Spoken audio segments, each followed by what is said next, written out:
तू तो कह दिलवा कि इश्क और प्यार का मजा लीजिए। अरे पागल वो प्यार कहाँ बा? तू लोग प्यारे करत रहू, तू लोग प्यार करत नहीं को बरियारी प्यार करावत रहू, प्यार के फूल दिल में खिलावत रहू, हमनी के भाई के बोला के छत पर से दुपट्टा डोलावत रहू, आ 2-4 महीना बाद सीधे सेंट्रल जेल धरावत रहू।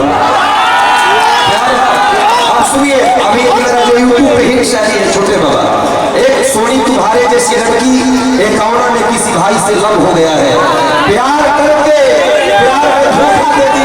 लेकिन हमन के जान करू हमन के भोजपुरिया मर्द है जब प्यार कर लिया तो मारो तक खेल जानी है, जाके जब मारो में जाकर नहीं जाता दुल्हन वाली भेष में तू मारू। मेरे जैसा लड़का ये पिक्की का एक शेर हिट हुआ था, अच्छा लगेगा ताली बजा देना। सोनी मेरे जैसा आशिक तुम्हारे शादी कक्ष में जाता है, कहता है इधर देखते रहिए, आज खुद को अलग सजाई हो, कुछ खास बात है क्या, इतने भाव से मेरे करीब आ रही हो, जुदाई की रात है क्या, अरे तेरे घर में आज शोर शराबे है, कुछ खुशियों की बात है क्या, उधर क्या देख रही हो, लगता है खिड़की से तेरी बारात है क्या, और तेरे कमरे से खुशबू को जानी पहचानी आ रही है, लगता है मेरे ही गुलदस्ते के गुलाब है।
जब हथरा इजहार करत रहू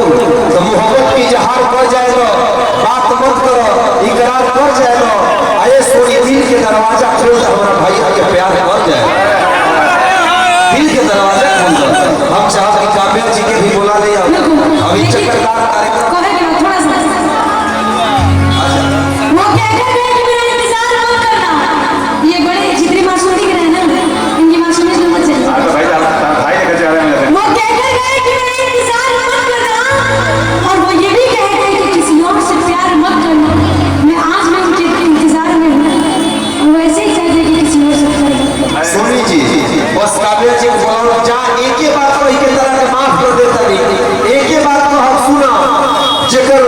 सूरत देखे सिंगार का करी,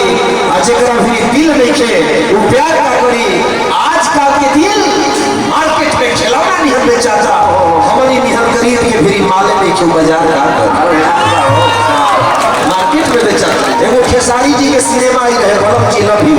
वो सिनेमा में वो हमारे शहरी है रहे, छोटे बाबा के जमाना में प्यार कैसे होते रहे, कहानी लोग के प्यार कैसे होता। आइए खेसारी लाल के फिल्म आई थी बड़म जी लव यू, एक आपका भाई शेर पढ़ता, हर फैसले होते रही सिक्के उछाल के, ये दिल का मामला है जरा देखभाल के, अरे तुम जैसे मोबाइल के दौर के आशिक को क्या पता लव क्या होता है। भक्कू भैया और राजन भैया के जमाने में चिट्ठी में रख देते थे लोग कलेजा, वैसा प्यार पहले होता, कलेजा निकाला जाता।